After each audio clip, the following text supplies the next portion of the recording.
It's easy to forget that before she was a teacher, before she was a wife, before she was a grandmother, before she was ever Connie Young, she was simply herself. These are the true stories of the young woman called Connie Lanzotti. In the time before cell phones and internet, there was a young woman who was free to roam the neighborhood where she lived. This was normal practice for children in this time and place. They were free to wander. She was aware of some horses that lived a short distance away, and one day she decided to go there and get a closer look. The horse's pen was large, but she noticed the horses had already eaten the grass inside the fence. However, more grass and clover lay just outside. The young woman decided to take a risk. She decided to go a step further and would try and feed the horses. The horses had already taken an interest in her presence. It was almost like they had come over to greet her. She grabbed fistfuls of grass and put her little hands inside the fence. Well, the horses didn't hesitate at the gesture. Grass normally out of their reach was theirs for the taking. And the girl was in shock that these large creatures with big teeth were careful, so careful not to harm her as they ate from her hands again and again. This experience changed the young woman forever. She had felt a sense of ownership to the horses. Whoever did own them was almost never there for her evening visits. That meant, within that space and time, they were hers to watch and to care for. She started to notice the way horses would interact with one another, and especially how they would gallop. For the rest of her life, she would always feel a slight thrill as a horse picked up speed, whether or not she was the rider. As time passed by, the young woman's parents became well aware of her love of horses. They signed her up for a 2-week summer camp at El Rancho Pequeño, the little ranch. The camp director and owner was a sturdy lady who had clear expectations of everyone who attended horse camp. Mucking out stalls, cleaning hooves, and various other chores were all tasks vital to the care of horses, so if someone didn't care to do these things, they had no business on a horse. Year after year, our young woman went back to horse camp. Year after year, she continued to prove herself as worthy to ride the horses. After a time, the young woman was given a special honor. She could stay the entire summer long to be a camp counselor. She gratefully accepted and knew that it would allow her more time with the animals she loved so much. Here, it is worth mentioning, not all horses were meant to be loved. As anyone who spent time around horses will tell you, each has their own attitude. Each has a unique spirit, just as people do. There was a horse at El Rancho Pequeño that didn't always get along with the other horses. His name was Eagle. Not much was known about Eagle's past. He was a paint with one blue eye and one brown. If his outward appearance didn't get your attention, his attitude most definitely would. He would occasionally bite humans who came into his stall. He would bite other horses while out on trail rides. If he came to the trough for a drink, the other horses would saunter off. Everyone knew Eagle for the pain he was. He was seldom ridden during the weeks of summer camp. In fact, the camp director didn't allow campers to ride Eagle because he was such a particular horse. However, our young woman had spent years at camp and had spent time slowly warming up to Eagle. Eagle had come to have patience with her. She could expect to enter his stall without him romping about or biting. She now had a history with Eagle. One might even say they had come to a mutual understanding.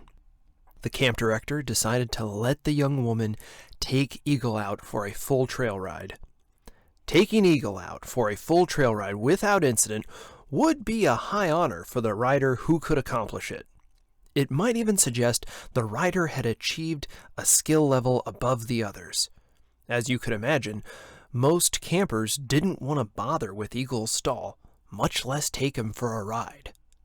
The day for a full trail ride came, and our young woman had saddled Eagle without trouble, rode him around the pen without a hitch, and started on the trail without skipping a beat. As she rode Eagle, she remembered to keep his head held. For reasons unknown, Eagle felt ill at ease when a rider didn't hold his head properly. The young woman was in uncharted territory, so she was careful to observe Eagle's needs. Besides, they were old friends at this point, really. The trail ride continued on and neared its end. She continued to ride and took the final bend of the trail. As she looked out over the pen, she saw the whole camp was gathered. The campers had been allowed to witness what they couldn't believe. Someone had actually ridden that terrible ill-tempered jerk and come back alive. Cheers and hoots rose from the rowdy bunch of campers who were content to finally see someone pull this off. The young woman swelled with pride as she rode into the pen. For a moment, she was so elated she forgot to hold Eagle's head. The intolerant horse instantly bucked. The rider, distracted by the small crowd, was thrown. She was thrown far. The camp director walked over to where the young woman had landed. Our young woman looked up from where she lay flat on the ground, tears welling up in her eyes. She was in pain from having been thrown so roughly. The camp director, seeing she was alive and conscious, said harshly, "Get back on that horse." Those who study horsemanship know that once a rider has been thrown, it is especially important for the rider to remount the horse. The young woman, in pain, complied with the request. Yes, her body hurt. Yes, she was humiliated in her moment of triumph. But this could be considered the first rule of horsemanship, and it must be observed. Even people who have never ridden a horse say the phrase, "get back on the horse," used as a way to remind someone to see something through to its end. Now, it was the young woman's time to see this through. The crowd stayed to watch her get back on Eagle, ride him around the pen several times, then dismount to take him back to his stall. It was noted that while she did not achieve the task, she did come as close as anyone had. The camp still held her in high regard. In the eyes of the camp, the important thing was she got back on the horse. And as time passed, the young woman would gain a reputation as a great rider and eventually even own her own horse. And yes, it's true. Later on, she would begin to grow old, she would become very ill, and she would pass from this world. But it's important to remember that for a time, she lived. If I could really fly, I'd spend my days in the blue sky. But when I'm standing here, I will live under the sun.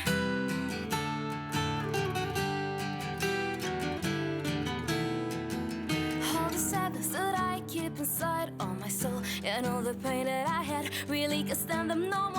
I really need to discover a whole new world and leave all these things just behind me. But when I dream, I am feeling free. A new blue sky, here's what I see. So I will open up my wings and start to fly. If I could really fly, I'd spend my days in the blue sky.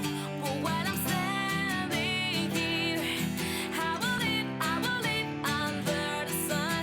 So I keep trying hard until I get what I dreamed of, and I will never stop. I will live in that blue sky. I will live in that blue sky. I will live in that blue sky.